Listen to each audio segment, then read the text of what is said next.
దేవుడు అనుగ్రహించిన గొప్ప సమయంలో చక్కటి లేఖన భాగాలు, 2 లేఖన భాగాల ద్వారా వాక్యాన్ని సిద్ధపరిచిన దేవాది దేవుడు. వాక్యమే మన జీవాహారముగా ఉంది కనుక మన జీవంతో కూడిన మన జీవితాలు మోక్ష మార్గానికి చేరుకోవాల్సిన బాధ్యతలో, ఆ యాత్రలో, ఆ ప్రయాణంలో మనందరం కూడా ప్రతి విశ్రాంతి దినంలో కూడా ఎంతో ధన్యకరమైన జీవితాన్ని మనం పొందుకుంటూ నడుస్తున్నాం. మరి ఆ ప్రయాణమే, ఆ యాత్ర మన జీవితాలకు ఎంత అవసరమైందో గ్రహించి ప్రతి విశ్రాంతి దినాన్ని కూడా పరిశుద్ధంగా ఆచరించుకోవాల్సిన బాధ్యత మనందరిపై ఉందనేది మనం గుర్తు చేసుకోవాలి.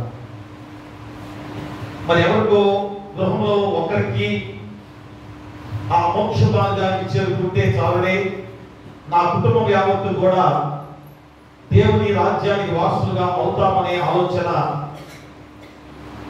ఉందేమో. అలాంటి ఆలోచనలో మనందరం తీసివేసుకోవాల్సిన సమయం కూడా ఈ విశ్రాంతి దినంలో ఈ వాక్యం ద్వారా గుర్తు చేసే గొప్ప విధానం. ఎందుకంటే ఎవరి రక్షణ వారిది. ఎవరైతే రక్షణ భాగ్యాన్ని పొందుకుంటారో వారు మాత్రమే దేవుని రాజ్యానికి అర్హులు అనేది గ్రహించుకోవాలి. మరి కాబట్టి ఈ పరిశుద్ధ విశ్రాంతి దినము ప్రత్యేకంగా మన కొరకు దేవుడు ఏర్పాటు చేసి ఉండగా, మరి ఈ పరిశుద్ధ విశ్రాంతి దినాన్ని ఎంతమంది దేవుని సన్నిధిలో గడుపుతున్నామో ఆలోచన చేసుకోవాలి. ఎందుకంటే మన సంఘంలో 4:30కే ఆరాధన ఏర్పాటు చేసుకున్న గొప్ప విధానం అనేది, అంటే మొట్టమొదటి ఉదయకాలంలోనే, ప్రాతకాలంలోనే దేవుని ధ్యానం చేసుకుంటే చాలా చాలా దీవెనకరమైన విషయమే. కానీ ఎంతమంది వస్తున్నారు అనేది కూడా ఆలోచన చేసుకోవాలి. సంఘం అనేది ఎంత మందిగా ఉండగా మరి దేవుని ఆలయానికి ఎంతమంది రావాలి అనేది కూడా మనం ఆలోచన చేసుకోవాలి. ఎందుకంటే ప్రపంచ మానవాళి ఈరోజు క్రైస్తవ్యంలో ఎంతగా ఎదుగుతున్న సమయాన్ని కూడా మనం గుర్తు చేసుకోవాలి. మరి అలాంటి సందర్భంలో మనము మన జీవితాలు ఒకసారి ఆలోచన చేసుకుంటే మరి దేవునికి ఎంత ప్రాధాన్యత ఇస్తున్నామో ఆలోచన చేసుకోవాల్సిన సమయం కూడా. ఎందుకంటే ఈ లోక జీవితంలో, మన ఈ లోక విధానంలో మనందరం కూడా ఈ లోక పరంగా ఆలోచన చేసుకొని, అయ్యో నాకు ఆ పని ఉంది, ఈ పని ఉంది,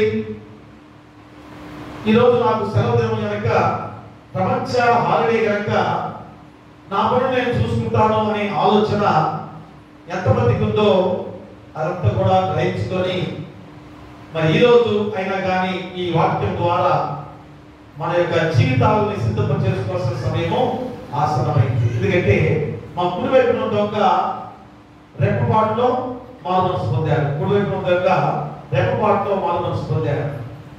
మరి ఎన్ని విశ్రాంతి దినాల్లో దేవుని వాక్యాన్ని ఈరోజు మనం గ్రహించుకున్నాం? ఎన్ని విశ్రాంతి దినాలు మనకు పోయాయి? ఎక్కడి నుంచి, ఎప్పటి నుంచి మనము ఆరాధన చేసుకుంటూ దేవుని ఆరాధిస్తూ మన జీవితాన్ని నడుపుకుంటున్నాం? మరి అయినా కానీ రక్షణ భాగ్యాన్ని పొందుకున్నామా లేదా అనేది ఆలోచన చేసుకోవాలి. పరిపూర్ణంగా దేవుని సమయాన్ని, దేవుడిచ్చిన సమయాన్ని దేవునికే మనం సమర్పించుకోవాల్సిన బాధ్యత మనపై ఉంది. కాబట్టి ఈరోజు ఈ విశ్రాంతి దినంలో ఎంతమంది ఏ పనుల మీద ఉన్నారు? ఎవరెవరి వ్యక్తిగత పనుల మీద వారు జీవిస్తున్న వారిగా ఉన్నారో ఆలోచన చేసుకోవాల్సిన సమయము ఆసన్నమైంది. కాబట్టి ఈ పరిశుద్ధ విశ్రాంతి దినాన్ని పరిశుద్ధంగా ఆచరించుకోవాలని పదే పదే ఎందుకు గుర్తు చేస్తున్నామో ప్రతి ఒక్కరు కూడా మన యొక్క హృదయాన్ని సిద్ధం చేసుకోవాల్సిన సమయము ఖచ్చితంగా ఉంది.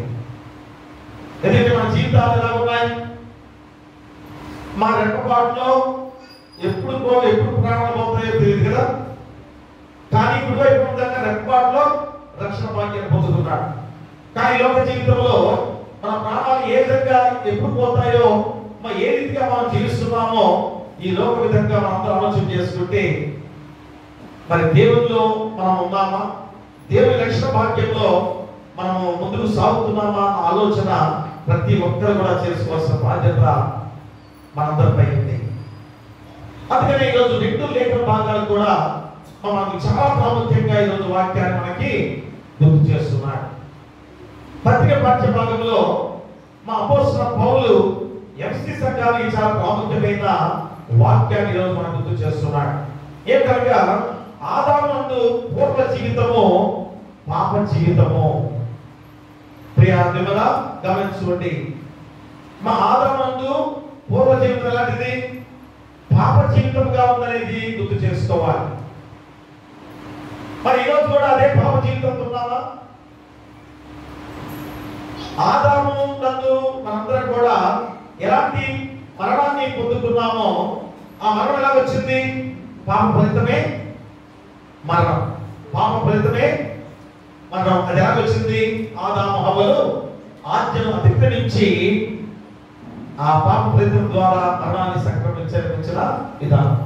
మరి ఇప్పుడు ఆ పాపాన్ని తీసివేసిన యేసుక్రీస్తు వారి ద్వారా మనందరం కూడా నవీన జీవితం అనగా నూతన జీవితాన్ని పొందుకొని మా నీతి పరిశుద్ధమైన జీవితాన్ని గడిపే గొప్ప స్థితిలో ఈరోజు మనందరం జీవిస్తున్నాం. అలాంటి పరిశుద్ధమైన నీతి జీవితంతో మనం జీవిస్తున్నామా లేదా అని మళ్ళా ప్రశ్న వేసుకోవాలి. ఎందుకంటే అపోస్తలుడైన పౌలు చెప్పే ఈ మాటలు మన హృదయంలో ఖచ్చితంగా ఈరోజు ఆలోచన చేసుకోవాలి.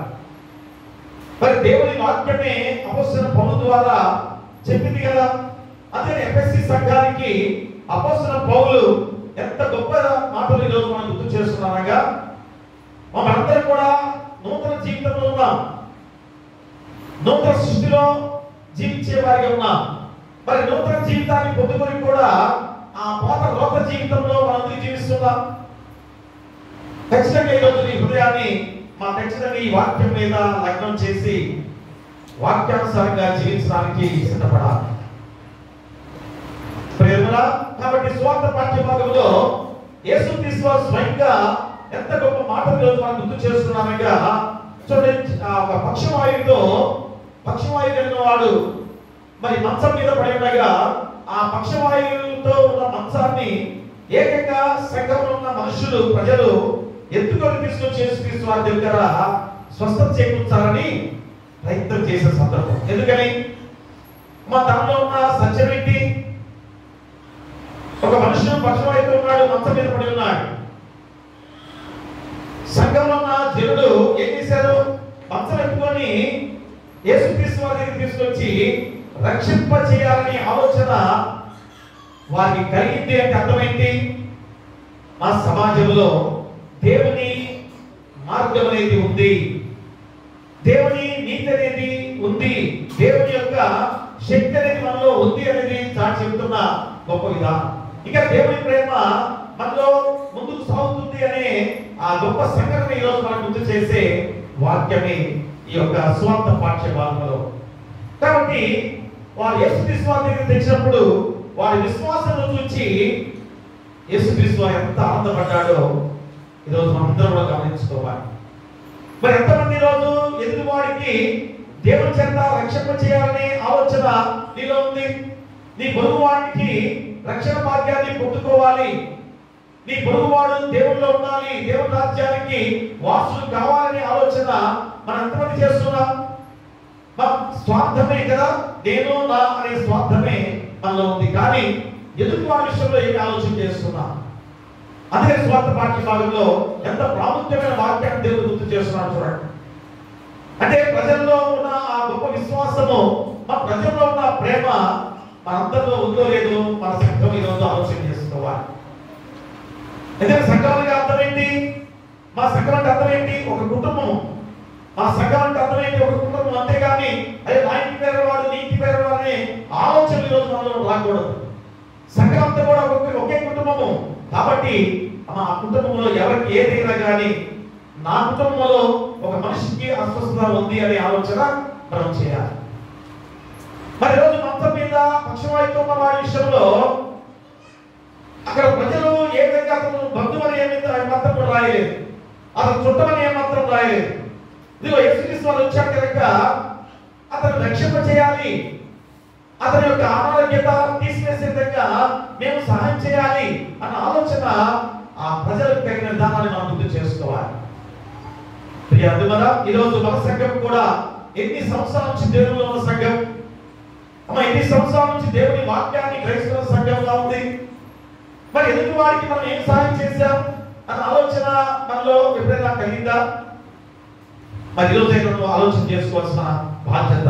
అందుకనే యేసుక్రీస్తు వారు ఏ రీతిగా ఆ ప్రజలు ఆ పక్షవాయువుతో మంచం మీద పడి ఉన్న మనిషిని మోసుకుని వచ్చిన సందర్భాన్ని బట్టి, ఆ వారి విశ్వాసాన్ని బట్టి, ఇదిగో ఈ మంచం మీద పక్షవాయువు ఉన్నవాడు రక్షించబడ్డాడు, నీ పాపాలు క్షమించబడ్డాయి. చూసారా ప్రియ సంఘంలో ఉన్న ఐక్యత, సంఘంలో ఉన్న ఐక్యత ఎంత గొప్పదో, దాని ద్వారా మనందరం కూడా స్వస్థత పడతామనే ఆలోచన ఈరోజు అందరూ గ్రహించుకోవాలి. అందుకని కోవిడ్-19 అనే వ్యాధి ఎందుకు వచ్చింది? మనలో ఉన్న ఐక్యత లేని విధానం. ఎదుటివాడు బాగా ఉండాలి, ఎదుటివాడి యొక్క స్వస్థతలో నా ప్రార్థన ఉండాలి, నేను ఎదుటివారి విషయంలో ప్రార్థన చేయాలి అనే ఆలోచన మా ప్రతి ఒక్కరిలో కూడా ఉండాల్సిన బాధ్యత. కాబట్టి ఈరోజు ఈ రెండు పాఠ్యభాగాల ద్వారా చక్కటి అంశాన్ని దేవుడు మనం గుర్తు చేస్తున్నాడు. ఏమిటనగా దుష్టుని దరిచేరక దేవుని చెంతకు, దుష్టుని దరిచేరక దేవుని చెంతకు అనే అంశాన్ని మనం గుర్తు చేస్తున్నాడు. ఎందుకంటే ఈ లోకపరంగా జీవించే అందరూ కూడా ఎవరి ఆధీనంలో ఉన్నాం, ఎవరి స్వాధీనంలో ఉన్నాం అంటే అపవాది యొక్క స్వాధీనంలో ఉన్నామనే ఆలోచన ప్రతి ఒక్కరు కూడా తెలుసుకోవాలి. ఎందుకంటే లోకం అపవాది శుభ్రం చేసుకున్న లోకం కనుక అపవాది ఎప్పుడు కూడా నిన్ను ఏం చేస్తుంది? ఆ దుష్టకరమైన జీవితాన్ని జీవించాలని ఆలోచన చేస్తుంది. అదే కదా యోగు జీవితంలో జరిగిన సంఘటన ఏంటి? యోగు ఎంత భక్తి గలవాడు, దేవుడు అంటే ఎంత ఇష్టమైన వాడు, ఎంత నీతిమంతుడు. మరి అలాంటి యోగు చుట్టూరు అపవాది ఎలాగ తిరుగుతుంది? ఎందుకు తిరుగుతుంది? ఎక్కడైనా చిన్న బలహీనత కనబడితే యోగు తన వశం చేసుకోవాలన్న ఆలోచన అపవాదికి ఉన్న భయంకరమైన. మరి రోజు మనలో ఎంత బలహీనత ఉంది? ఎందుకంటే మన పక్కనే అపవాది ఉంది, మా కుడివైపున దేవాది దేవుడిగా దేవదూతల ద్వారా మనం రక్షింప చేయడానికి సిద్ధంగా ఉన్నాడు.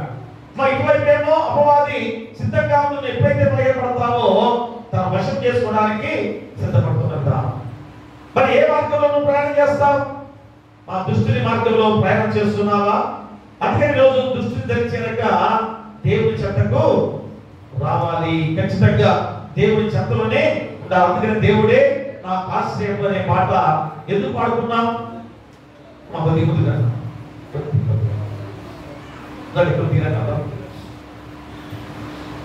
దేవుడే నాకు ఆశ్రయం అనే మాటలో ఆయనే ఆశ్రయం మనకి, ఆయన రక్షణకర్తగా ఉన్నాడు కనుక ఆయన మన ఎప్పుడు నిత్యం కూడా కాపాడే దేవుడిగా తోడుగా ఉన్నాడన్న ఆ మాటలో ఉన్న భావాన్ని ప్రతి ఒక్కరూ గ్రహించుకోవాలి. కాబట్టి అది మన మూలవాక్యంగా మనం చూసినట్లయితే ఎఫెసీయులకు రాసిన పత్రిక 4వ అధ్యాయము 22 నుంచి 24 వచనాలు మనం చదువుకుందాం. కావున మునుపటి ప్రవర్తన విషయంలో అయితే మోసకరమైన దురాశ వలన చెడిపోవు మీ ప్రాచీన స్వభావమును వదులుకొని మీ చిత్తవృత్తి యందు నూతన పరచబడిన వారై నీతియు యథార్థమైన భక్తియు గలవారై దేవుని పోలికగా సృష్టింపబడిన నవీన స్వభావమును ధరించుకొనవలెను. ప్రియ దేవులారా, చూడండి అపోస్తలుడైన పౌలు ఈ మూల వాక్యం ద్వారా ఈరోజు వాక్యంతో కూడా మనందరికీ కూడా అర్థం చేసుకునే గొప్ప విధానం. చూసారా, మూల వాక్యంలోనే ఎంత అర్థం నీలో చూపిస్తున్నాడు. మా కావున మునుపటి ప్రవర్తన విషయంలోనైతే మోసకరమైన దురాశలను చెడిపోవు మీ ప్రాచీన స్వభావం వదులుకొని. చూసారా, మునుపటి జీవితం ఎలాంటిది? పాప జీవితము, రోత జీవితము. మరి దాన్ని వదులుకున్నామా లేదా? ఒకసారి చెప్పండి, దాన్ని వదులుకున్నామా లేదా? ఎవరు చెప్పలేకపోతున్నారు కదా. అంటే అర్థమేంటి? వదులుకోలేదా? ప్రియులారా, అంటే ఈ పాప రోత జీవితాన్ని నీకు నువ్వుగా తీసుకునేది కానీ మా దేవుని ఇష్టమైన ద్వారా, ఆ శిలువ బలియాగం ద్వారా నీ పాపాలు నా పాపాలు అందరి యొక్క పాపాలని తీసివేసిన దేవాది దేవుడు. కాబట్టి మునుపటి ప్రవక్త విషయంలో నీ యొక్క దురాశల విధానంలో మోసకరమైన దురాశల వలన చెడిపోయి ప్రాచీన స్వభావమును వదులుకున్నామని ఖచ్చితంగా మనం చెప్పగలమా? అయ్యా నా యొక్క మునుపటి జీవిత విధానాన్ని, పాత జీవితాన్ని, లోక జీవితాన్ని నేను తీసివేసుకున్నాను. ఇప్పుడు ఎలాంటి జీవితం ఉంది? అక్కడే చెబుతున్నాడు ఏమని? నీతియు యథార్థమైన భక్తియు గలవారై దేవుని పోలికగా సృష్టించబడిన నవీన స్వభావం ధరించుకున్నవలను. అది ఈరోజు మన యొక్క జీవితాలకు ఉన్న గొప్ప బాధ్యత. మన నవీన స్వభావంతో ఉన్న జీవితాలు, మన నూతన సృష్టితో ఉన్న జీవితాలు. కాబట్టి మన ద్వారా ఎన్ని గొప్ప కార్యాలు జరగాలి, ఎన్ని మంచి కార్యాలు నీ ద్వారా లోకంలో జరిగించాలి. మరి నీ ద్వారా జరిగించే ప్రతి కార్యం కూడా మన దేవుని కార్యమే. చూసారా, దేవుడు చేసే ఆ గొప్ప కార్యాన్ని మన ద్వారా దేవుడు చేస్తున్నాడంటే నీవు నేను మనందరం కూడా ఎంత ధన్యకరమైన జీవితాన్ని దేవుడు మనకు అనుగ్రహించాడో మనం గుర్తు చేసుకోవాలి.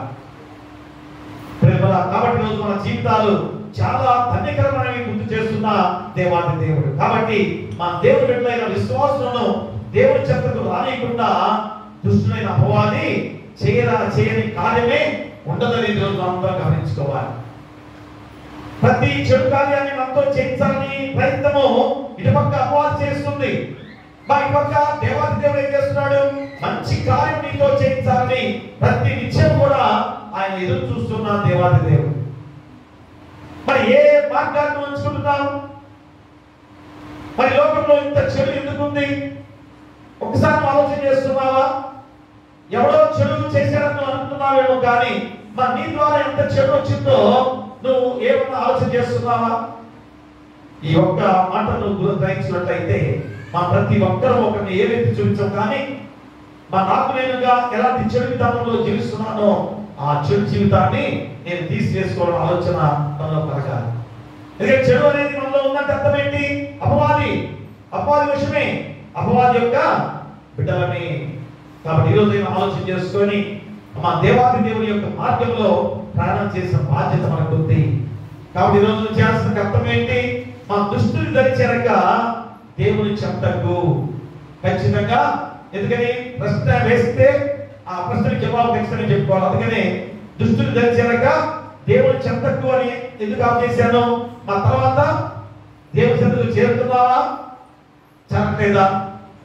మరి దాన్ని ఆలోచన చేసుకోవాలి. కాబట్టి మన దృష్టిని ధరించాక దేవుని చెంతకు మనము చేరాము అని ఖచ్చితంగా నువ్వుగా చెప్పుకోవాల్సిన బాధ్యత. నేను చేరాలని తీర్మానం చేసుకోవాలి. ఎందుకంటే ఆల్రెడీ దేవుని చెంతకు చేరిన వాళ్ళమే, కానీ ఇంకా చేరతాము అనే ఆలోచన రాకూడదని ఈరోజు వాక్యం ద్వారా నీకు గుర్తు చేస్తున్నాడు. మరి రోజు ఎంతమంది చేరతాము అనే మాటలో ఉన్నాం, మా చేరతామనే ధ్యాసలో జీవిస్తున్నాం. చేరాము అనే ఆ విశ్వాసమైన నిరీక్షణ నీలో ఉండాలి కదా. మరి ఎందుకు లేదు అనేది కూడా నువ్వు ప్రశ్న వేసుకొని ఇప్పుడైనా దేవుడు మంచి అవకాశం ఇచ్చాడు. ఈ విశ్రాంతి దినం ద్వారా నేను దుష్టుని దరిచేరకుండా దేవుడి చెంతకి నేను వస్తాను, దేవుడి చెంతలో నేను ఉంటానంటే అర్థం ఏంటి? మంచి కార్యాలు నేను చేయబోతున్నాను, చేయగలను అని విశ్వాసం నీలో ఉండాలి అని గుర్తు చేస్తున్నాడు. అందుకని దేవుడు ద్వారా మరి దుష్టుని ధరించాక దేవుడి చెంతకు వచ్చినట్లయితే నీలో ఏమి తొలగిపోతాయో, మరి ఏమి నీలో ఉండేదో ఈరోజు రెండు పాఠ్యభాగాల ద్వారా దేవుడు గుర్తు చేస్తున్నాడు. ఒకటేమో పాపాలు క్షమించబడుట, రెండోదేమో నవీన స్వభావమును ధరించుకునుట.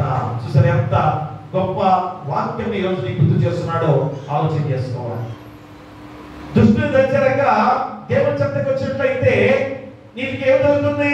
నీ పాపాలు క్షమించబడి, రెండో అంశం ఏంటి? నవీన స్వభావాన్ని ధరించుకునుట. చూసారా, చెప్పండి ఒకసారి. దృష్టిని ధరించాక దేవుని చెంతకు వచ్చినట్లయితే ఏం జరుగుతుంది? మొదటి అంశం ఏంటి? పాపాలు క్షమించబడుట. రెండోది నవీన స్వభావాన్ని ధరించుకునుట. ఈ వాక్యం ద్వారా ఈరోజు నీ జీవితము నూతన జీవితముగా నా జీవితం ఉందనే ఆనందముతో గంతులు వేస్తున్న గృహానికి వెళ్ళాలి. వెళ్ళగలవా? మా నూతన సృష్టిలో నేను ఉన్నాననే ఆలోచన నీకు కలిగి ఈరోజు ఆనందభూతితో తిరిగి మళ్ళా సంతోషకరంగా గృహానికి చేరేవాడిగా ఉండబోతున్నావా? లేకపోతే ఇంకా నాలో పాప జీవితంతో నేను మగ్గిపోతున్నానయ్యా అని ఇప్పుడైనా కానీ క్షమించుకునే గుణంతో దేవుని వేడుకునేవాడిగా ఉండబోతున్నావా? ప్రేమరా, నేను ఇంకను దేవుళ్ళలోనూ ఉన్నాను అని ఖచ్చితంగా చెప్పడంతో ఎవరైనా అంత ఖచ్చితంగా చెప్పేవారు ఎవరైనా ఉన్నారా? ఈ 3 విధానాల ద్వారా మనందరం కూడా మన జీవితాలని ఇప్పుడైనా సిద్ధం చేసుకోవడానికి దేవుని వాక్యాన్ని మనకు అందిస్తున్నాడు. అదే మొట్టమొదటి మా పాపాలు క్షమించబడుట. చూడండి, మత్తయి సువార్త 9వ అధ్యాయము 5వ వచనాన్ని మనం చదువుకుందాం. నీ పాపములు క్షమించబడి ఉన్నవని చెప్పుట సులభమా, లేచి నడుమని చెప్పుట సులభమా? ఎందుకు ఈ 2 ప్రశ్నలు యేసుక్రీస్తు వారు ఎందుకు గుర్తు చేస్తున్నాడు? నీ పాపములు క్షమించబడి ఉన్నవని చెప్పుడు సులభమా, లేచి నడుమని చెప్పుడు సులభమా? మా నోటితో నీ పాపాలు క్షమించబడ్డాయి అంటాను నేను కదా. నోటితో పాపాలు క్షమించబడి అంటారు, పోతాయా? ఎలా పోతాయి? నీలో నాలో మనలో ఉన్న పాపము పోవాలంటే నేను నీతో అంటున్నాను, నీ పాపాలు పోతాయి. రేపు 31వ తారీఖున ఏంటి మంది మా మతోద్ధారణ పండుగ కదా. మరి మార్టిన్ లూథర్ గారు మరి గొప్ప సంఘ సంస్కరణ ద్వారా ప్రపంచంలోని క్రైస్తవత్వాన్ని మేలుకొల్పిన గొప్ప విధానం. అంతటి గొప్ప సంస్కరణ ద్వారా మరి ఆయన 95 సూత్రాల ద్వారా మరి ఎంత సంఘాన్ని మేలుకొల్పాడో ఒక్కసారి ఆలోచన చేసుకుంటే, మా ఆ జీవితాన్ని చదువుకుంటే ఎంత గొప్ప త్యాగం చేశాడో మార్టిన్ లూథర్ గారు అనే ఆలోచన సంఘానికి రావాలి. మరి ఇప్పుడు కూడా మార్టిన్ లూథర్ అంటే కూడా తెలియని వారు మనం ఎంతో మంది ఉన్నాం.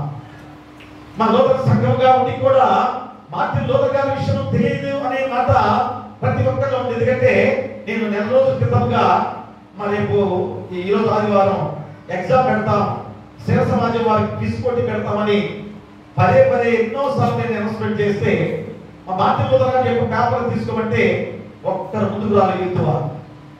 మేమే మళ్ళా యూత్ చదువుతుంటే పాస్టర్ గారు పంపించి ఇది పేపర్ తీసుకుంటే బతిమలాడి ఇచ్చాను. ఫోన్ చేసి అమ్మ మార్టిన్ లూథర్ పేపర్ నీకు పెట్టాను చదువుకో అని చెప్పేసి పాస్టర్ గారు ఫోన్లో పెట్టారు. ఒక్కసారి అమ్మ ఎందుకు యవనస్తుల్లో ఆ ఉత్సాహం ఎందుకు లేకుండా పోతుంది? మార్టిన్ లూథర్ గారి గురించి ఎందుకు తెలుసుకోలేకపోతున్నా? మరి రోజు బైబిల్ మనకి తెలిసిందంటే ఎవరు? ప్రతి రోజు బైబిల్ చదువుతున్నాం, బైబిల్ పట్టుకుంటున్నాం. బైబిల్లో ఉన్న ప్రతి ధ్యానం ద్వారా మన జీవితాలు రక్షించబడ్డాయని నీకు తెలుసు కదా. మరి ఇంతగా తెలుసుకొని కూడా మార్టిన్ లూథర్ గారి గురించి తెలుసుకోవడానికి తల్లిదండ్రులుగా మీరైనా బిడ్డల్ని పంపించవద్దా? అరే పాస్టర్ గారు ఇంతగా చెబుతున్నాడు కదా, మరి రేపు ఈరోజు ఎగ్జామ్ ఉంది కదా, మరి ప్రిపేర్ అయ్యారని అడిగారా? మార్టిన్ లూథర్ గారి గురించి తెలుసుకోవడం ఎంత గొప్పది. అందుకని ప్రియ పిల్లరా, మన యొక్క నూతన సంఘంలో వ్యక్తిని ఆరాధించేది కాదు. ఎందుకంటే 31వ తారీఖున గొప్ప పండుగ మన సంఘంలో కానీ కొన్ని సంఘాల్లో ఒక ప్రార్థన పెట్టుకుంటామే, కానీ మా అటు పలానా సైడ్ ఏకంగా ఈరోజు పండుగలా చేసుకుంటారు. పండుగే మొత్తం భోజనాలంతా ఊరంతా కూడా ఆ భోజనాలు ఏర్పాటు చేసుకుని పండుగగా చేసుకుంటారు. అంటే మార్టిన్ లూథర్ గారిని వ్యక్తి విషయంలో మనం చెప్పుకునేది కాదు, ఆ వ్యక్తి ద్వారా సంఘాన్ని ఎలాగా మేలుకొల్పాడో, మా క్రైస్తత్వాన్ని ఎలాగా దృఢపరిచాడో, ఇవన్నీ కూడా ఈరోజు మనం తెలుసుకోవాల్సిన సత్యం. ఈ నెల ఈ యొక్క మార్టిన్ లూథర్ గారి యొక్క ఆ గొప్ప విధానాన్ని మనం తెలుసుకోవాల్సిన బాధ్యత ఉంది. ఎందుకంటే నాడు పోపులు ఏం చేసేవారు? మన రోమన్ క్యాథలిక్ సంఘంలో ఉన్న ఆ భయంకర విధానాన్ని మరి ఆ 90 సూత్రాల్లో పొందుకొచ్చాడు. దాంట్లో ఒక్కటి ఏమిటంటే మనకు తెలిసిన విధానము పాప పరిహార పత్రిక ఎదురు దాకా నీ పాపాలు క్షమించబడతాయనే మాట ఉంది కదా. మరి దాని గురించి చెప్పాలి. ఏంటి పాప పరిహార పత్రికలు అనేవారు? ఎందుకంటే అప్పుడు సామ్రాజ్యం సరిగ్గా ఆర్థిక విధానంలో సరిగ్గా లేదు కనుక ఆర్థికంగా డబ్బు సంపాదించడానికి ఎలాగా మార్గాలు ఎంచుకున్నారు. ఆ మార్గాల్లో పాప పరిహార పత్రికలు ఒకటి కూడా. ఏంటి ఆ పాప పరిహార పత్రికలు? ఆ పాప పరిహార పత్రికలో నీ పాపాన్ని, ఏ పాపం నువ్వు చేసావో ఆ పాపాన్ని రాసుకొని, లేదా నీ పితరుల పాపం కూడా, చనిపోయిన పితరుల పాపం కూడా ఆ పత్రికలు రాసుకొని ఆ పోపు గారికి ఇస్తే చాలు. ఏమవుతాయి? నీ పాపాలు క్షమించబడ్డాయి. కరెక్టేనా? ఒకసారి మీరు చెప్పండి. అలాగా ఒక పేపర్ మీద నీ పాపాలు చెప్పేసి నాకు ఇస్తే నీ పాపాలు పోతాయా? పోగదా? ఖచ్చితంగా తెలుసు కదా. అది అంత గొప్ప విషయం చూడండి. మన నాడు ఈ పాప పరిహార పత్రికల ద్వారా ఏం చేసేవారు? డబ్బులు ఇచ్చి కొనుక్కోవాలి పాప పరిహార పత్రికలు. అలా డబ్బులు ఇచ్చి కొనుక్కొని దాని మీద మీరు రాసి నువ్వు ఏ పాపం చేస్తున్నావో, నీ పితరులు ఏం పాపం చేశారు, నీ యొక్క ఆ పోపు గారికి ఇస్తే ఆ పోపు గారు లోనకి వెళ్ళి ప్రార్థన చేసేవాడు, నీ పాపాలు క్షమించబడ్డాయి. అదే ఈరోజు ఈ వాక్యం కూడా మన దాని గురించి. అది మార్టిన్ లూథర్ గారు మనం ఎంత ఆలోచన చేశాడో చూసారా? అంటే దేవుని వాక్యాన్ని ఎంత శ్రద్ధగా చదివాడో చూసారా? ఎందుకంటే చిన్నప్పటి నుంచి కూడా ఒక భయం ఉంది. అయ్యో యేసుక్రీస్తు వారు ఆ శిక్షించే న్యాయాధిపతి అనే ఆలోచన ఉంది. ఎందుకంటే తల్లిదండ్రులు అంత భయభక్తులతో పెంచారు. మా ప్రతి అడుగును కూడా ఆయన్ని ఎంతగా భయభక్తులతో పెంచిన ఆ విధానంలో ఆ దేవాలయంలో ఆ ఫోటోలు ఉంటాయి పుస్తగా. దాంట్లో శిక్షించే యేసుక్రీస్తు వారి యొక్క ఆ ఫోటో కూడా దాంట్లో ఉంటుంది. ఆ ఎన్ని కూడా చూసి రోజు కూడా మైండ్ అయ్యో దేవుడు భయంకరమైన శిక్ష వేస్తాడు అన్న ఆలోచనలో ఉన్నవాడు. మా ఎంత కష్టమైన విధానంలో డిగ్రీ కూడా చదివాడు. డిగ్రీ చదివిన తర్వాత ఆ తండ్రి గారు లాయర్ కావాలి, ఒక న్యాయాధిపతి కావాలి, న్యాయాధిపతిగా ఉండాలని లాయర్ కోర్సు చదివిద్దామని ఎంత ఆశపడ్డాడో పడి మా యొక్క లా డిగ్రీ చదివించడానికి తీసుకుని చదివించాడు. ఆ చదివించే సమయంలో ఒకరోజు తిరిగి మాస్ఫెల్డ్ వాళ్ళ యొక్క సొంత గ్రామానికి వచ్చి అలా తిరిగి వెళ్తున్నాడు. ఆ వెళ్ళే సమయంలో భయంకరమైన ఉరుములు, తుఫాను, బీభత్సమైన ఆ ఉరుములతో ఒక్కసారి భయభ్రాంతం చెందాడు. వణికిపోయాడు, గజగజలాడిపోయాడు. ఒక్కసారి పెద్ద ఉరుము ఆ పక్కనే పడేసరికి మా వణికిపోతూ ఏమన్నాడు? అన్నమ్మ తల్లి నన్ను కరుణించు. ఎందుకని? అన్నమ్మ తల్లి అంటే ఎవరు? అమ్మ ఎవరు అంటున్నారంటే మరియమ్మ తల్లి. ఎందుకంటే కుమారుడు కనుక అమ్మ తల్లి నువ్వన్నా కొద్దిగా నీ కుమారుడు విషయంలో ఆ కరుణించే విధంగా నేను ప్రాధాన్యపడుతుని అడుగుతున్నానని కోరుకున్న సందర్భం. అంతేగాని మరియమ్మ తల్లిని వేడుకోమని కాదట. మా మరియమ్మ తల్లి మనతో సమానమైన విధానమే, మనతో సమానమైన విధానమే. కానీ మనమైతే కొంతమంది ఏం చేస్తున్నారు? మరియమ్మ తల్లిని పూజించే వారు లేదు. మా యేసుక్రీస్తు వారు మనకి మార్గాన్ని ఇచ్చిన వాడు, మనకి జీవాన్ని ఇచ్చిన విధానంలో యేసుక్రీస్తు వారే మనకి యొక్క ముఖ్య కేంద్రంగా ఉండాల్సిన బాధ్యత కూడా ఉంది. అలాంటి విధానంలో మా ఏదిగా కోరుకున్నాడు? ఇదిగో నన్ను కనుక రక్షిస్తే, నన్ను కాపాడితే ఆయన నేను సన్యాసి అవుతాను అని తీర్మానం చేసుకున్న గొప్ప సందర్భం. ఆ రోజు వెళ్ళిపోయి ఏం చేశాడు? మన యొక్క లా పుస్తకాలన్నీ కూడా అమ్మివేశాడు. ఆ స్నేహితులకి పార్టీ చేశాడు. ఏ విధంగా చేస్తున్న పని ఏంటంటే, నేను ఇక్కడ నుంచి సన్యాసిగా మారిపోతాను. అది మీ నాన్న ఎంత బాధపడి నిన్ను బాధపడడానికి ప్రయత్నం చేస్తే మరి నువ్వేంటి ఇలాగా? మీ నాన్న బాధపడతాడన్నా కానీ లేదు, నేను తీర్మానం చేసుకున్నాను దేవుల్లో ఉండటానికి అని. ఎంత శిక్షణ మా మార్టిన్ లూథర్ గారు చేసిన గొప్ప శిక్షణ కదా. దాంతో అతను ఇంతగా ఆ శరీరాన్ని కూడా బాదుకున్నాడు. ఎందుకని దేవుల్లో ఉంటారా లేదా అని ఎంతగా ప్రయత్నం చేసుకునే విధంగా కూడా మార్టిన్ లూథర్ చేసిన గొప్ప సాహసం. అలాంటి విధానంలో మా 95 సూత్రాలు దేవుని వాక్యం ద్వారా తెలుసుకొని, ఇదిగో ప్రజలందరూ కూడా ఈ మార్గంలో ఉండాలి. ఇదిగో పోపుల ద్వారా చెప్పే మాటలు తప్పు. ఎందుకని బైబిల్ ఎవరు కూడా తెలిసేది కాదు. మా లోపల ఎక్కడో బైబిల్ పెట్టేవారు. మరి పోపే వెళ్ళి చదువుకొని బయటకు వచ్చి వాక్యాలు చెప్పేవారు. బైబిల్ తెచ్చేవారు కదా. బైబిల్ కూడా ఎలా ఉండేది? మా సంఖ్యలతో బంధించి ఉండేది. అంటే ఎవరు కూడా ముట్టుకోకూడదు. పవిత్రమైన బైబిల్ అని చెప్పేసి ఎవరు కూడా ముట్టుకోకుండా ఒక సంఖ్యలతో బంధించి ఆ లోపల పెట్టేవారు. అలాంటి బైబిల్ని కూడా మా మార్టిన్ లూథర్ గారు బయటికి తీసుకొచ్చి లోకానికే, సర్వలోకానికే సాటి చెప్పించిన మార్టిన్ లూథర్ గారు ఎంత గొప్పవాడు కదా. ఒకసారి ఆలోచన చేసుకుంటారా? అలాంటి మార్టిన్ లూథర్ గారి నుంచి యవనస్తులుగా మీరు తెలుసుకోవాల్సిన బాధ్యత ఎందుకు లేదు? ఖచ్చితంగా ఉంది.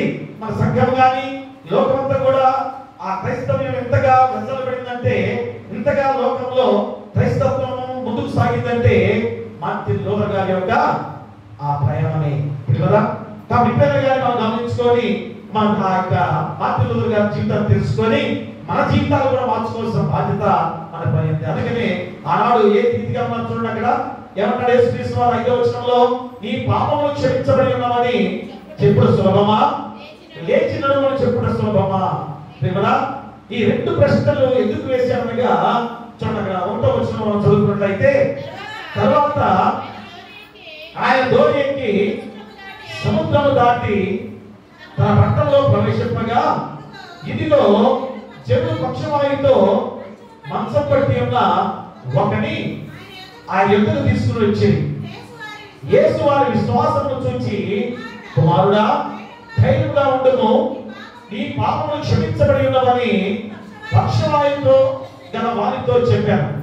ఇదిగో శాస్త్రులు కొందరు ఇతను దేవదూషణ చేయుచున్నాడని తనలో తాను అనుకునగా, చూసారా దేవుడారా, ఒక మెస్సియగా యేసుక్రీస్తు వారు లోకానికి వస్తే మరి ఆ యేసుక్రీస్తు వారి గుర్తించలేని ప్రజలు,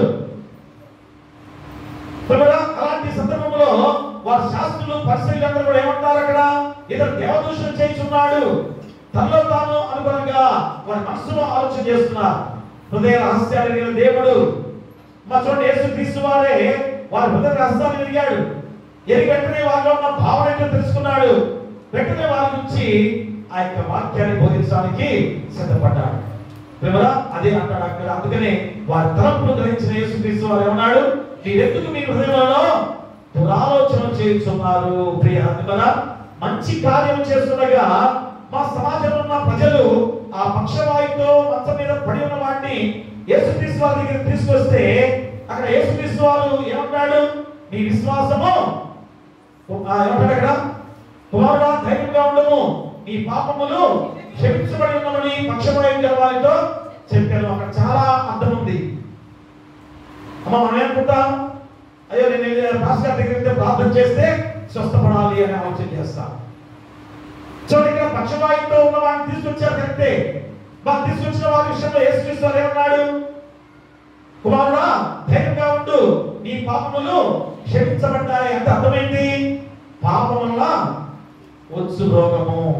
మన ఈ పాపాల ద్వారానే మనకు రోగాలు వస్తున్నాయని మాట వల్ల గుర్తు చేస్తున్నాడు. కాబట్టి మనలో ఉన్న పాపం మనం ఏం చేస్తుంది, అనారోగ్యత పాలు చేస్తున్న సందర్భాన్ని ఎంతమంది తెలుసుకున్నారు? కాబట్టి ఆ పాపమే కనుకపోతే, ఆ మూలమే కనుక మమ్మల్చిపోతే మా మనిషిగా నీవు నేను మనందరం కూడా ఎంత ఆరోగ్యవంతులుగా ఈ లోకంలో జీవిస్తామో నీకు గుర్తు చేస్తున్నారు. అందుకని పూర్వకాలంలో 8 సంవత్సరాలు జీవించేవారు, ఎందుకంటే వాళ్ళు ఏ పాపం లేదు కనుక. మా మనలో పాపాలు తిరిగిపోతున్నాయి కనుకనే 40 ఏళ్ళకి 50 ఏళ్ళకి కూడా ప్రాణం పోతూ ఈరోజు కుటుంబాలు ఎంతగా దుఃఖించే విధానంలో జీవిస్తున్నాయో ఆలోచన చేసుకోవాలి. అందుకని అక్కడ వారి తలంపులను ఆలోచన గ్రహించిన యేసుక్రీస్తు వారు ఏమన్నాడు, ఏమన్నాడు అక్కడ, నీ హృదయంలో దురాలోచనలు చేయించున్నారు, నీ పాపం క్షమించబడి చెప్పుడు సులభమా, లేచి నడుమని చెప్పుడు సులభమా? అయినను పాపం క్షమించడానికి భూమి మీద మనుష్య కుమారునికి అధికారం కలదని మీరు తెలుసుకోవాలని చెప్పి ఆయన పక్షవాయు గల వారిని చూచి, నువ్వు లేచి నీ మంచం ఎత్తుకొని నీ ఇంటికి పొమ్మని చెప్పగా వాడు లేచి తన ఇంటికి వెళ్ళాను. జనులు అది చూచి భయపడి మనుషులకి అధికారం ఇచ్చిన దేవుణ్ణి మహిమపరిచింది. ఎంత గొప్ప వాక్యం ఈ రోజు నీకు గుర్తు చేస్తున్నాడు చూడండి. అంటే అక్కడ యేసుక్రీస్తు వారిని వారు ఎలాగ ఎరగిన వారిగా జీవిస్తున్నారు. ఎవరు వారు? మా ధర్మశాస్త్రం తెలుసుకున్న వారే, మా దేవుడు అంటే తెలిసిన వారే, మరి మెస్సియా లోకానికి వస్తారని లేఖనాల ద్వారా తెలుసుకున్న వారే. కానీ యేసుక్రీస్తు వారిని గ్రహించలేని వారుగా జీవిస్తున్నారు.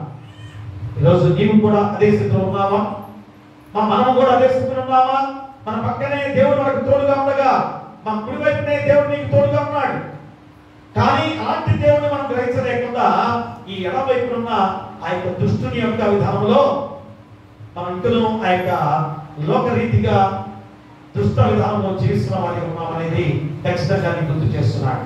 కాబట్టి ఈరోజు మనం ఖచ్చితంగా ఈ యొక్క వాక్య భాగంలో ఆ యొక్క పక్షవాయువులో ఉన్న ఆ మనిషిని బాగు చేసింది ఎలాగో కూడా మనం గ్రహించుకోవాలి. ఎలాగా? మా ప్రజలందరూ కూడా అతన్ని తీసుకెళ్లి బాగు చేయాలన్న ఆలోచన, అంటే నీ పొరుగువాడిని ప్రేమించే గొప్ప విధానం. ఈరోజు మనలో ఉందా? మనలో ఆ ఆలోచన ఎంతమందికి ఉందో ఒకసారి ఆలోచన చేసుకోవాలి. నీ పొరుగువాడి యొక్క బాగు విషయంలో నీ పొరుగువాడు బాగుండాలనే ఆలోచన నీలో కలిగేదే దైవ ఆలోచన, నీకు కలిగేదే దేవుని ఆలోచన. కాబట్టి ఎప్పుడైనా నువ్వు అలాంటి ఆలోచన చేసే ప్రతి వారు కూడా దేవుని వారసులే, దేవుని బిడ్డలే. అలాంటి ప్రేమ మూర్తులుగా జీవించాల్సిన బాధ్యత మనకుంది. అందుకనే గొప్ప కార్యం చేయడానికి సిద్ధపడి అక్కడ ఎంత గొప్ప కార్యం ద్వారా ఆ యొక్క పక్షవాయుకున్న వాడిని యేసుక్రీస్తు వారు స్వస్థత చేకూర్చి వారి కుటుంబానికి అప్పగించిన తర్వాత ప్రజలందరూ కూడా చూశారు, కేకలు పెడుతూ దేవుణ్ణి మహిమపరిచారు. ఈరోజు నీ పక్కన కూడా మన దేవుడు తోడుగా ఉన్నాడు. కానీ నువ్వు గుర్తలేకపోతున్నావు. ఎందుకని? దుష్టుని ధరించేనే వాడిగా ఉన్నావు గనక, మా దేవుడిని ధరించలేని వాడిగా నువ్వు చేస్తున్నావు గనక నిత్యము నీలో మా యొక్క దుఃఖము, రోదన, వేదన, శ్రమలు, శోధనలు మనలో వస్తున్నాయి. మరి ఈరోజైనా ఆలోచన చేసుకొని మనలో ఉన్న ప్రతి ఒక్క పాప జీవితాన్ని తీసివేసుకొని మనలో ఉన్న దురాలోచన తీసివేసుకొని దేవుని మార్గానికి వచ్చినట్లయితే ఖచ్చితంగా దేవుని వాస్తవమే. కాబట్టి పాపాలు క్షమించబడేది ఎలాగో గుర్తు చేసుకోవాలి. దేవుని చక్కగా వచ్చినట్లయితేనే నీ పాపాలు క్షమించబడతాయి. అదే కదా ఆ పక్షవాయుతో ఆ మంచం మీద పడిన వాడిని ఎప్పుడైతే యేసుక్రీస్తు వారి దగ్గర తీసుకొచ్చారో అతను పాపాలు క్షమించబడి స్వస్థత చేకూర్చబడ్డాడు. మరి నువ్వు దేవుని చెంతకు వస్తావా? ఇక లోక జీవిత విధానంలో జీవిస్తూ దేవుని దూరంగా జీవిస్తున్నావేమో ఆలోచన చేసుకోవాలి. ఇక రెండోదిగా మనం చూసినట్లయితే నవీన స్వభావం ధరించుకున్నట. రెండోది ఏంటి? నవీన స్వభావం ధరించుకున్నట. ఎఫ్సీ రాసిన పత్రిక అపోస్తలుడైన పౌలు ఎఫ్సీ రాసిన పత్రిక 4వ అధ్యాయము 24వ వచనాన్ని ఈ రోజు మనము చూద్దాం. ఆ నీతియు యథార్థమైన భక్తి గలవారై దేవుని పోలికగా సృష్టించబడిన నవీన స్వభావం ధరించుకున్నవలను. ప్రియ దేవులారా, మనం దేవుని చెంతకు వచ్చిన వారిగా ఉన్నట్లయితే ఎలాంటి వారము? నీతియు యథార్థమైన భక్తి గలవారై దేవుని పోలికగా సృష్టించబడిన నవీన స్వభావం ధరించుకున్నవలను. అలాంటి స్థితి ఈ రోజు మనకు ఉందా? మన ఈ హృదయాన్ని పరిశీలన చేసుకోవాలి. ఈ ఉదయ కాలంలో దేవుని ఆరాధించే మనందరం కూడా ఎంత గొప్ప బాధ్యత పొందుకున్నాం. కానీ నీ హృదయం ఈరోజు ఖాళీగా వెళ్ళకూడదు. మన ఈ హృదయ జీవితం ఈరోజు ఖచ్చితంగా ఈ దేవుని వాక్యాన్ని నీ హృదయంలో భద్రపరుచుకొని వెళ్ళాల్సిన బాధ్యత. అందుకనే నీ పాపాలు క్షమించబడిన విధానంలో నీలో పాపాలు లేవు కదా. మరి ఏముంది? నవీన స్వభావంతో నీతివంతమైన జీవితము, పరిశుద్ధమైన జీవితము ఉందా ప్రియ అర్జునరా? అలాగా మార్చగలవా? ఈ రోజైనా కానీ ఇప్పుడైనా కానీ దేవుడు అవకాశం ఇచ్చాడు కదా. ఎంత గొప్ప అవకాశం! అందుకని ఈ యొక్క వాక్య భాగంలో అపోస్తలుడైన పౌలుని గుర్తు చేసే ఆ గొప్ప మాటలు 22వ వచనంలో మనం చూసినట్లయితే, కావున మునుపటి ప్రవర్తన విషయంలో అయితే మోసకరమైన దురాశల వలన చెడిపోవు నీ ప్రాచీన స్వభావమును వదులుకొని. చూడండి, ప్రాచీన స్వభావమును అక్కడ ఏముంది పైన? ఎంత చూడండి అక్కడ 2 అని చూసారు పైన. మరి కింద అర్థం ఏముంది?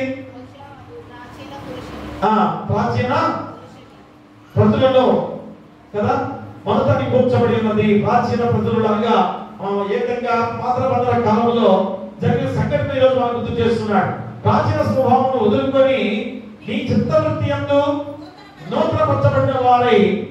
చూసారా, మనం పాత జీవితము ఎలాంటిది? రోత జీవితము. మా పాత జీవితము పాప జీవితం కదా. మరి అలాంటి పాప జీవితాన్ని మనం ఈరోజు తీసివేసుకొని నూతన జీవితాన్ని పొందుకుందామన్న ఆ గొప్ప మాటలు అపోస్తలుడైన పౌలు గారు చెబుతున్నాడు. అంటే అర్థం ఏంటి? మునుపటి ప్రవర్తన విషయంలో అయితే మోసకరమైన దురాశల వలన చెడిపోవు ప్రాచీన స్వభావము. మరి ఈరోజు కూడా మనలో దురాలోచనలు, దురాశలు ఇలాంటి ఆ లోక పాలన ఉన్నాయా లేవా? దురాశ ఉందా లేదా? ఎదుటి వాడిని కోరుకోవాలని ఆశ నీలో లేదా?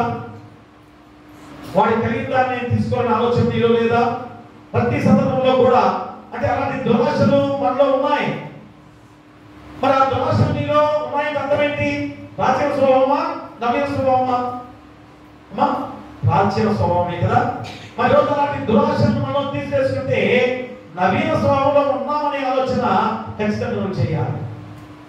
ఈ యొక్క దేవుని సన్నిధానంలోనే నేను నూతన జీవితంలో ఉన్నాను కాబట్టి నాలో ఏ దురాశ లేకుండా, ఏ పాప జీవితం నాలో ఉండకుండా పరిశుద్ధమైన జీవితంలో నేను జీవించే ఆ గొప్ప జీవితం నాలో ఉందని తీర్మానంతో నువ్వు ఈ గృహానికి వెళ్ళాలి. ప్రేమల అది ఎంత గొప్పదో అంటే నీతియు యథార్థమైన భక్తి గలవారి దేవుని పోలికగా సృష్టించబడిన నవీన స్వభావం ధరించుకున్నవాను. కాబట్టి 25వ వచనంలో ఏమంటాడు? మనం ఒకరికొకరము అవయవమై ఉన్నాము కనుక మీరు అబద్ధమాడుట మాని ప్రతివాడును తన పొరుగువానితో సత్యమే మాట్లాడవలను. ప్రియులా చూడండి ఎంత గొప్ప మాటలు. మనందరం కూడా ఒకరికొకరు అవయవమై ఉన్నాం. మా శరీరంలో చెయ్యి, కన్ను, ముక్కులు, మా కాళ్ళు, చేతులు అన్ని కూడా శరీర భాగంతో కూడా అవయవాలు ఎలా ఉన్నాయి? ఎలాగ ఈ అవయవాలు మనకు ఉన్నాయో ఈ సంఘంలో ప్రతి ఒక్కరు కూడా అవయవులుగా ఉన్నామని గుర్తు చేస్తున్నాడు. మరి చేతికి వేలికి దెబ్బతగిలితే ఏమంటాం? అమ్మాని కనిపిస్తాం కదా, ఎంత బాధపడతాం. మరి రోజు సంఘంలో ఎవరికైనా బాధ లేకపోతే నీకు కూడా ఆ బాధ ఉందో లేదో నువ్వు ఆలోచన చేస్తున్నావా? మాకు ఆ బరువులేకి రాయి తగిలింది, ఎంత బాధపడతాం. అమ్మ అని చెప్పేసి కాసేపు కూర్చొని ఎంత బాధతో మూలుతాం. మరి రోజు సంఘంలో ఎవరికైనా బాగలేదు కాబట్టి నీ యొక్క ఆలోచన కూడా ఎలా ఉండాలి? నీ మనసు యొక్క ఆలోచన కూడా ఎలా ఉండాలి? అయ్యో మా సంఘంలో నా పొరుగు వారి విషయంలో వారికి బాగలేదు కనుక నాకు కూడా బాగాలేదంటే అంటే సరిపోతుందా? కానీ దానికి ప్రత్యామ్నాయంగా మనము ఏదో సహాయం చేసే వారికి ఉండాలి. వారిని ఎలాగా బాగుపరిచే విధంగా మనం కూడా చేతులు ఇచ్చే వారికి ఉండాలి. అదేవిధంగా పక్షవాయువుతో మంచం మీద పడి ఉన్న వాడిని ఏం చేశారు? తీసుకెళ్లి యేసుక్రీస్తు వారి దగ్గర తీసుకొచ్చారు. ఇంకొకటి పక్షవాయువు ఇంకొక గొప్ప విధానం ఉంది. ఏం చెప్పండి? ఆ పక్షవాయువు ఉన్నవాడిని ఏం చేశారు? యేసుక్రీస్తు వారు గృహంలో ఉన్నాడు కనుక, గృహంలో ఉన్నాడు కదా, జనంతా కూడా గుప్పులుగా ఉన్నారు. మరి లోకడానికి ప్లేస్ లేదు కాబట్టి ఏం చేశారు వాళ్ళు? ఆ ఇంటి మీద పెట్టి ఆ ఇంటి మీద వ్యక్తులు కూడా తీసి ఆ పై నుంచి ఆ పక్షవాడిని సరాసరి యేసుక్రీస్తు వారి పాదాల దగ్గర తీసుకొచ్చారు. ఎందుకంటే సమయము ఇక రాదు, యేసుక్రీస్తు వారు స్వయంగా దగ్గరికి వచ్చాడు కాబట్టి ఇతను స్వస్థపడాలి అన్న ఆలోచన ఆ ప్రజల్లో కలిగింది. మా ఈరోజు మనలో ఉన్న ఆలోచన ఎదురువాడు ఏమైపోతే నాకేమిలే, మా పొరుగువాడు ఏమైతే నాకేమిలే అని చెప్పేసి పొరుగువాడు నాశనాన్ని కోరుకునే వాడిగా జీవిస్తున్నాం.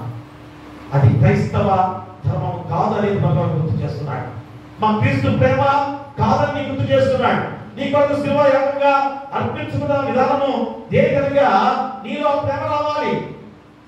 మా యేసుక్రీస్తు శిలువపై ఎందుకు యాగంగా అర్పించుకున్నాడు?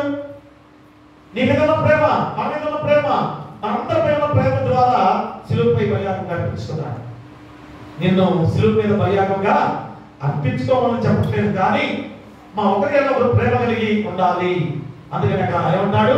మనం ఒకరికొకరు అవయవమై ఉన్నాము కనుక మీరు అబద్ధమాడటం అని ప్రతి వాడు తన పొరుగు వారితో సత్యమే మాట్లాడవలను. అబద్ధ మాట ఎంత ఈజీ కదా. చిన్నప్పుడు పిల్లల నుంచి నేర్పిస్తాం. చిన్నపిల్లలు ఏం చేస్తారు?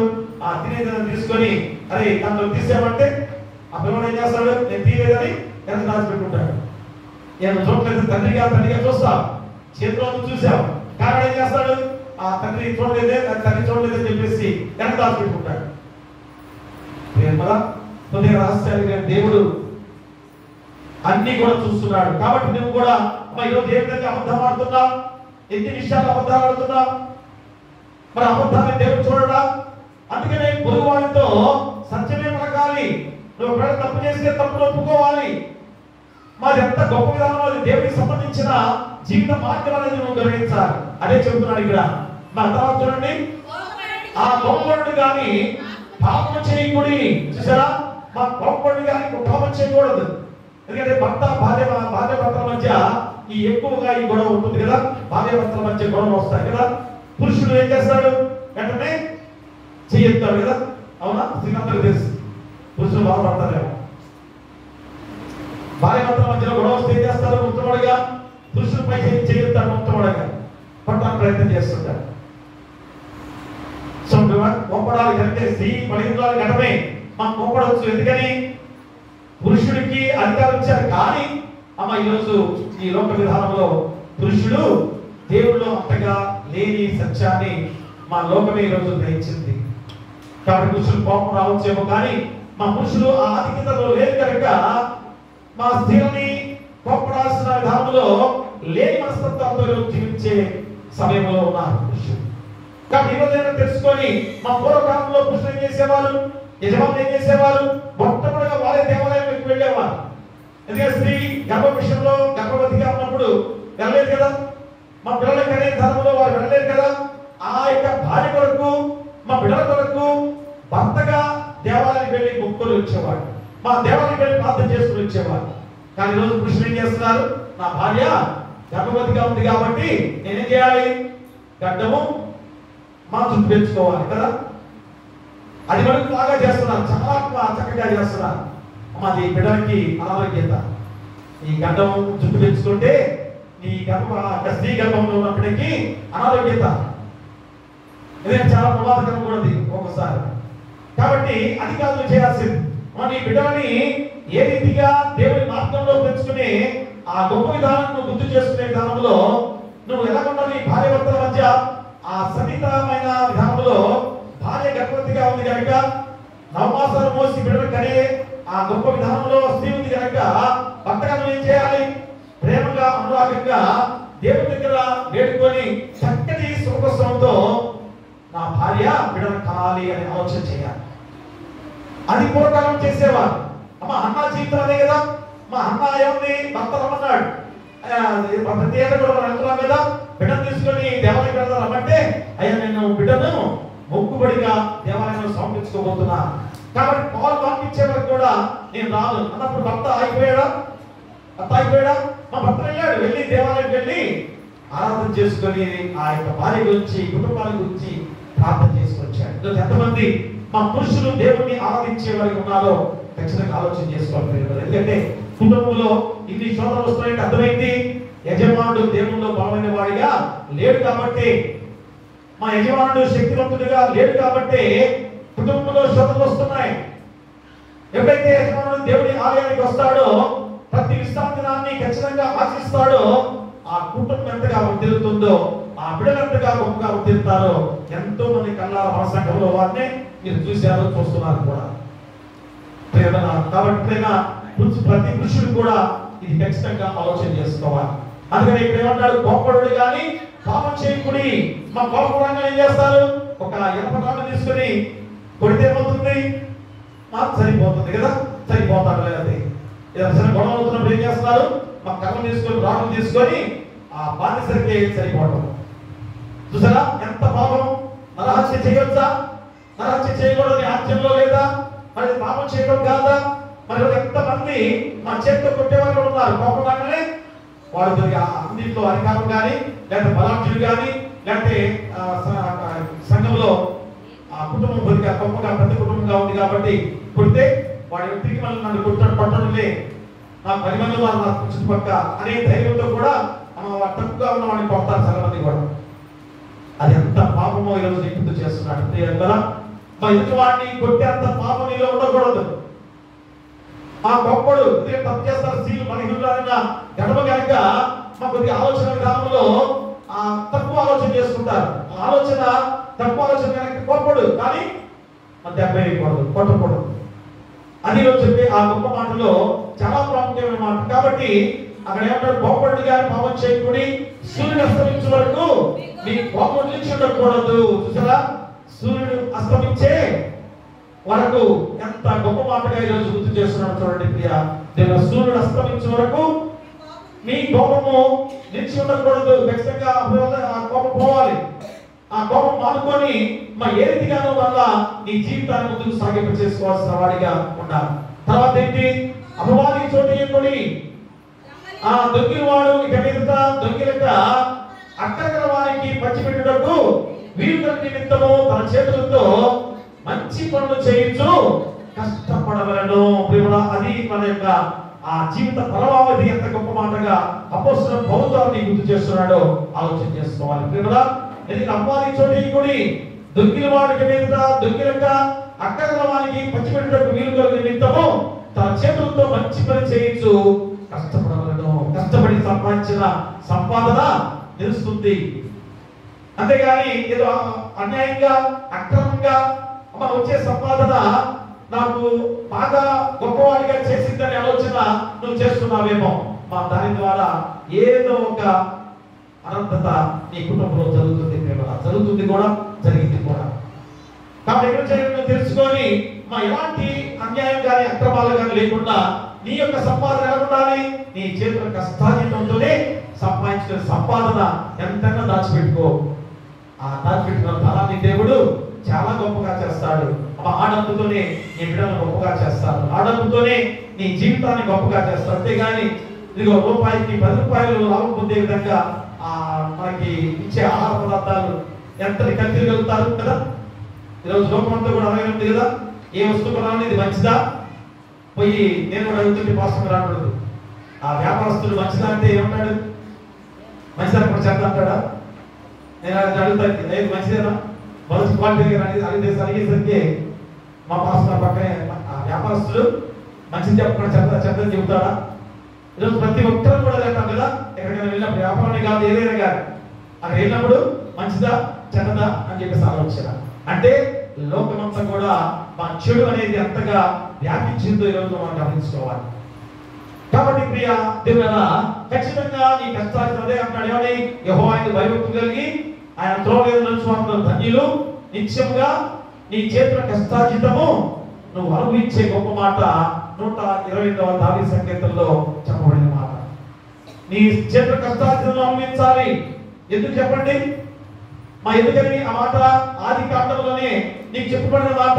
ఆదాము ఏ రీతిగా హవ్వ ఇద్దరు కూడా ఆ యొక్క అపవాదికి దాసులుగా మార్చబడిన తర్వాత అపవాది ద్వారా ఆ పాపానికి వారసులుగా అయిన విధానం ద్వారా మా యజమానుడిగా ఓ యజమానుడా అనగా ఆదామా నువ్వు కష్టపడి సంపాదించి నీ భార్యని పోషించాలి. ఓ స్త్రీ నువ్వు కూడా పాపం చేశావు కనుక నువ్వేం చేయాలి? బిడ్డలకని ఇలాగా ఆ గర్భంతో ఉన్న ఆ ప్రసవంతో ఉన్న ఆ స్త్రీ ప్రసవించే సమయంలో ఎంత కష్టం ప్రతి స్త్రీ కూడా తెలుసు, ప్రతి పురుషుడు కూడా తెలుసు. అందరికీ కదా ఒక ప్రాణం పోయినట్టే వారికి ఆ ప్రసవించే సమయంలో ఎంత వేదన ఎంత బాధ ప్రతి ఒక్కరి. ఎందుకని? పాపం ఫలితమైంది. పాపాన్ని తగ్గ ప్రతిఫలమే. కానీ ఆ బిడ్డ ప్రసవించిన తర్వాత తన రూపాన్ని చూసుకొని ఎంత పొడిసిపోతుందో తల్లి. ఆపరేషన్ కూడా చేస్తున్నారు కదా. ఇప్పుడు అందరూ ఆపరేషన్ తోనే బిడ్డను చేస్తారు. అంత కుట్టుబడిన తర్వాత కూడా అంత బాధతో కూడా పక్కన బిడ్డను చూసుకొని మురిసిపోతూ తల్లి ఎంత ఆనందపడుతుందో. దేవుని సృష్టి ప్రియంగా మా దేవుని సృష్టిగా రూపానిగా నీ రూపంతో మళ్ళా నీకు ఆ బిడ్డను జన్మింపజేశాడు. కాబట్టి స్త్రీని ఎంతగా దేవుడు బలపరిచాడు, స్త్రీని ఎంత ధనిగా చేశాడు దేవుడు. కాబట్టి ఈరోజు స్త్రీలు ఎక్కువగా దేవుని దగ్గరికి వస్తున్నారనేది ఖచ్చితంగా మిమ్మల్ని ప్రశంసించాల్సిందే. ఖచ్చితంగా అది పురుషులుగా మేమందరం కూడా మిమ్మల్ని పోరాల్సిందే, తప్పులేదు. కాబట్టి పురుషులు కూడా ఆ రీతిగా దేవుల్లో మొట్టమొదటిగా ఉండాల్సిన బాధ్యతను కూడా గుర్తించినట్లయితే నీ కుటుంబం నీ బిడ్డలు ఎంతో దీవించబడతారని ఆశించబడతారు. ఆ రీతిగా ఇప్పుడే మనం ఆలోచన చేసుకొని దృష్టిని ధరించాక దేవుని చెంతకి చేరుతున్నావా, చేరావా, చేరబోతున్నావా? ఈ 3 మాటల ద్వారా ఖచ్చితంగా ఆ చేరే వారిగా ఉంటే నీ పాపాలు క్షమించబడతాయి. రెండోది నవీన స్వభావాన్ని ధరించుకోవాలి. ఆ నవీన స్వభావం ఏమవుతుంది? మా నూతన జీవితం ఏమవుతుంది? ఎక్కడికి అర్హత? పరలోక రాజ్యానికి నిత్య జీవాన్ని పొందుకునే అర్హత ఆ నూతన జీవితమే. కాబట్టి ఇక్కడే ఈరోజు లోకంలో ఉండగానే ఆ టికెట్ మనం కొనుక్కోవాలి. ఆ విధమైన వీసాను మనం సంపాదించుకోవాలి, ఆ విధమైన అర్హతను మనం సంపాదించుకోవాలి. అదే ఈరోజు మనం చేయాల్సిన గొప్ప విధానం. అప్పుడే పరలోక రాజ్యానికి వారసులు. కాబట్టి నీ పాపాలు క్షమించబడే విధంగా ఇప్పుడే ప్రయత్నం చేసుకొని నవీన స్వభావం ధరించుకొని పరలోక రాజ్యంలో నిత్య రాజ్య వారసులుగా ఉండాలని కోరుతూ నీకు నీ కుటుంబాలను సదాకాలం దేవుడు తోడైనను గాక. ఆమేన్. సమస్త జ్ఞానం ఇచ్చిన దేవుని సమాధానము యేసుక్రీస్తు వలన మీ హృదయములకును మీ తలములకును కావలేను గాక. ఆమేన్. దేవా నాయందు శుద్ధ హృదయము కలుగచేయుము.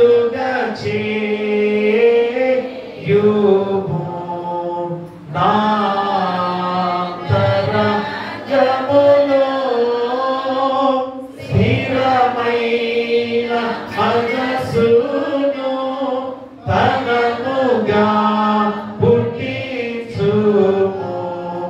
నీ సన్నిధానములో నుండి నన్ను త్రోసి వేయకుము. నీ పరిశుద్ధాత్మను నా యొద్ద నుండి తీసివేయకుము. నీ రక్షణ నందము నాకు మరల పుట్టించుము. సమాధి గల మనసు కాలుగా చేసి నన్ను దృఢపరచుము. దయచేసి కూర్చోండి. మొదటి కానుక మొక్కుబడి కానుక తెచ్చినట్లయితే మరి ముందుకు వచ్చి దేవుని ఆశీస్సులు పొందుకోవాల్సిందిగా కోరి ప్రార్థిస్తున్నాం.